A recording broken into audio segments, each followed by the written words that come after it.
I have a question that came in to me today from a sharpener, and he wants to know how he can prevent making his shears so pointy. And I happen to have one here that is a good example.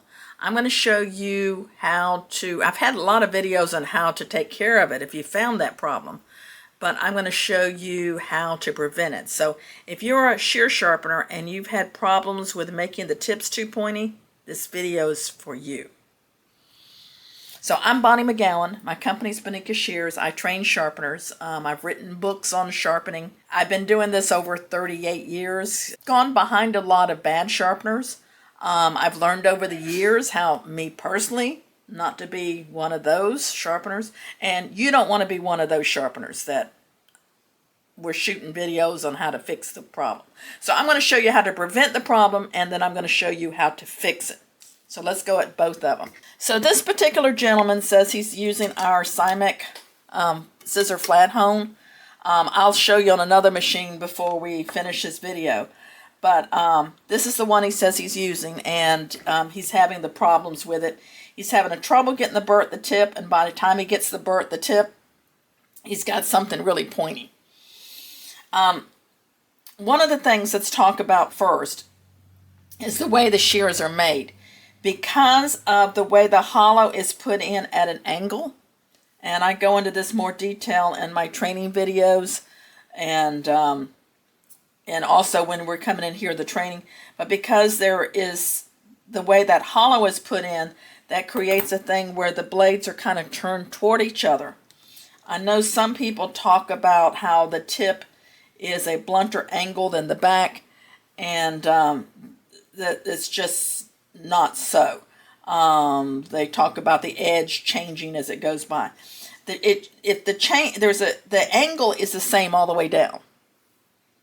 That's a fact. But there's a change to it because of the way the hollow is put in. I know it sounds complicated, but let's talk about practicality. So normally you would take these apart, work the rod line, but I'm going to leave them together, and I'm going to show you what you're doing wrong in trying to get the burr at the tip. Your tendency is you don't have the burr at the tip, so you put more pressure down here and you're lifting up. So you see the shadow how I'm lifting up, and that makes that tip too pointy.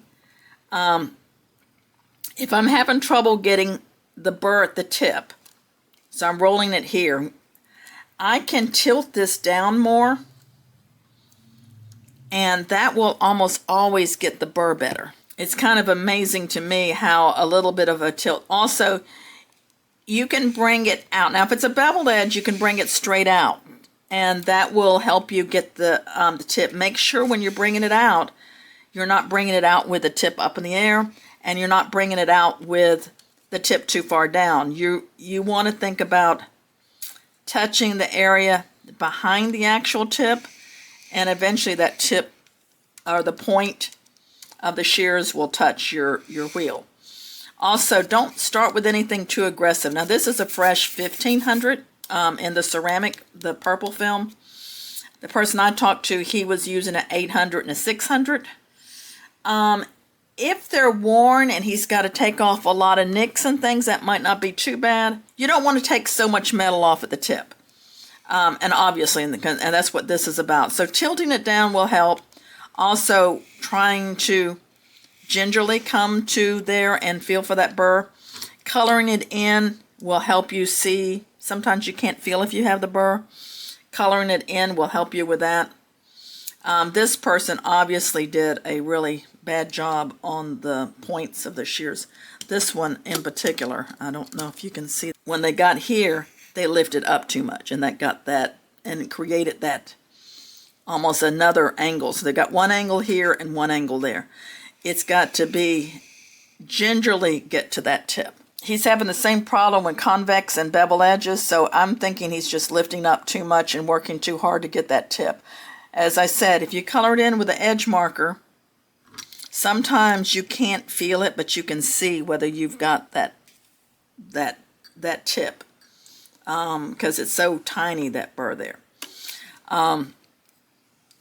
If you need to fix this, you want to think in terms of removing the metal just behind the tip to get it a fluid continuous angle from the back of the blade to the tip, and then just slowly work your way up to the tip. So if you're trying to correct this problem here, and it's worse on the other blade, so let me flip it over. As I said, I have more videos on how to correct it, but that little shadow there, you want to take off that little hump back in here and then work your way to the tip. And then you may have to afterwards come in, point down, so it's not so pointy. So if you were working on the Simek Junior or a flat hone with that you're working upright, it's to me this is easier to mess them up than it is on the one on the side, because as you're pulling it across, your tendency, you're following that edge, but your tendency is to lift up too much. And maybe you can see what you're doing wrong on the other machine by watching this one. So I'm lifting up and taking that. So you just got to very carefully work your way down to the tip. And as I said, for some reason when you slant it on your plate, you can get to that a burr on the tip or at the point easier than if you're just straight on. I'm hoping that helps you. Just take your time.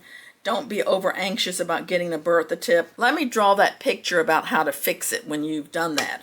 This would be the edge of the shear, and then the tip kind of goes really, really pointy like this. This is the edge. This is the back.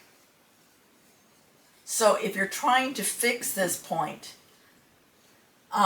you want to think about, or you're sharpening this shear, you want to think about taking that hump off there and very slowly removing this hump until you get to the tip.